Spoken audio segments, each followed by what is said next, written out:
ከወንጌል ጉዞ እስከ ታምራት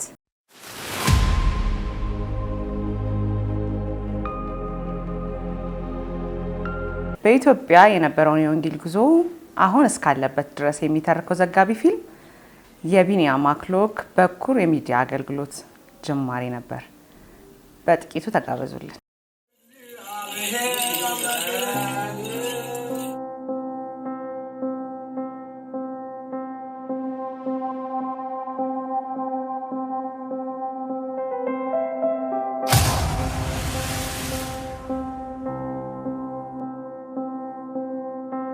የብዙ ሺህ ዓመት ታሪክ ባለቤት በተለያየ ገጽ የሚተረክ ታሪክ ያላት ሀገር ኢትዮጵያ።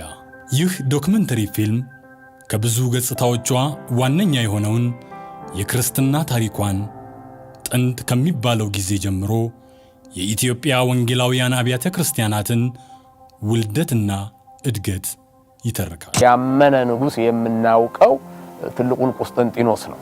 በጥቂት ዓመታት ይመስለኛል የሚቀድመው። ወጣቱ ስራ ፈት ሆኗል። እያንዳንዱ በየጓራው በየስርቻው ነው ተሰብስቦ የሚንጫጫው። ጠመንጃ ያነገቡ ወታደሮች በምሽት የሰው ቤት በራፍ እየደበደቡ ወንድና ሴት ወጣቶችን ይወስዳሉ። በቤታቸው ለጸሎት የተንበረከኩ ክርስቲያን ጴንጤዎች በአብዮት ጠባቂዎች እየተደበደቡ መጽሐፍ ቅዱሳቸውን ይነጠቃሉ።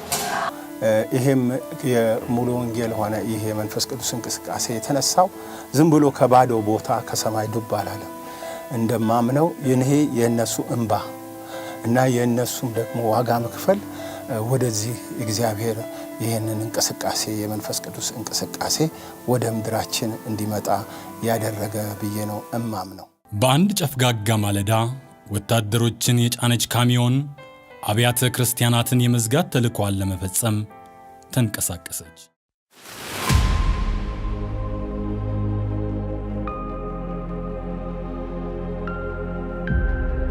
በዚያ አላበቃም።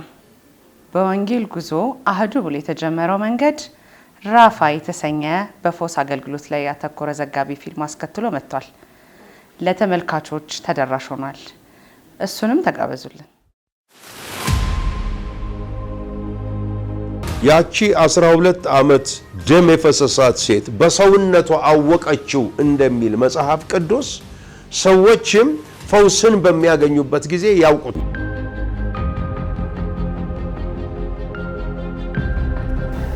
ስሚያ እንትን ያወጣሉ ይላል፣ በአዲስ ቋንቋ ይናገራሉ ይላል፣ የሚገል ነገር ቢጠጡ እንኳን አይጎዳቸውም ይላል፣ በበሽተኞች ላይ እጃቸውን ይጭናሉ እነርሱም ይፈወሱማል ይላል። እና ለምንድን ነው አሁን የማይሆነው? መለኮታዊ ፈውስ በዚህ ዘመን አይሰራም የሚሉ ወገኖች እንዳሉ አውቃለሁ። በግሌ ግን በጽኑ ነው የማምነው። በተደጋጋሚ ወደ ጌታ እስከመጣሁበት ጊዜ ድረስ 13 ጊዜ ኦፕራሲዮን ነበር። ከጭከናዎች ሁሉ የበዛው ጭከና ለዚህ በሽታ ተጠያቂ አንተ ነህ። ከዚህ ከጭንቅላቴ ውስጥ የሆነ የሚጠቀለል ነገር ይሰማኛል፣ እንደሚፈነዳ ነገር። በጣም ሲጮህ ራሴን መሬት አገኘሁ። እግሬ ተዘርግቶ ቁጭ ብያለሁ። ስሰበስበው ተሰበሰበልኝ፣ ሰውነቴ ታዘዘልኝ። ብድግ አልኩ ከመሬት።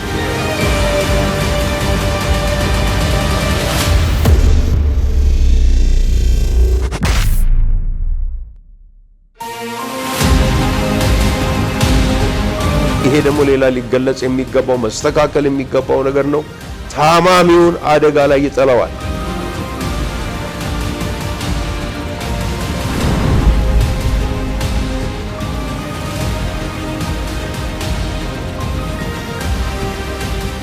ሰዎች ወጥተው ለመመስከር መፈወሳቸው በሐኪም መረጋገጥ ይኖርበታል። የግድ ነው። ፈውስ በሐኪም መረጋገጥ አለበት። እውነተኛ የእግዚአብሔር ታምራት የሰውን ፈተና ያልፋል።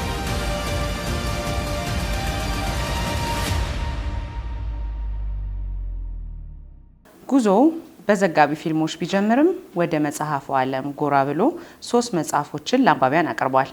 ጤናማነት መለኮታዊ ዓላማ ነው የተሰኘውን መጽሐፍ በመተርጎም ለአንባቢያን ቀርቧል። ቀጥሏል። ጤናማነት መለኮታዊ ዓላማነትን ተከትሎ ፈውስ በላቀ ኪዳን የተሰኘው መጽሐፍ ለአንባቢያን አድርሷል። እነዚህን የትርጉም መጽሐፎች አልፎ አሁን ደግሞ እግዚአብሔር በውስጡ ባስቀመጠው መልእክት ተአምራት የተሰኘ መጽሐፍ በወንድም ቢንያም አክሎግ ተጽፎ ለአንባቢያን ቀርቧል። ወደፊትም እግዚአብሔር ረድቶት በብዙ መጽሐፍትና በብዙ ዘጋቢ ፊልሞች እንደሚመጣ ባለሙሉ ተስፋ ነን። እነዚህንና በርካታ ስራዎችን ተደራሽ ለማድረግ ሰሊሆም ቮይስ በሚል የዩቲዩብ አካውንት ከፍቶ እንዲሁም ደግሞ ህይወት ቴሌቪዥን ላይ የአየር ሰዓት በመግዛት ፕሮግራሞቹን ተደራሽ በማድረግ ላይ ይገኛል። በቃ አሪፍ ነው። ጨረስን።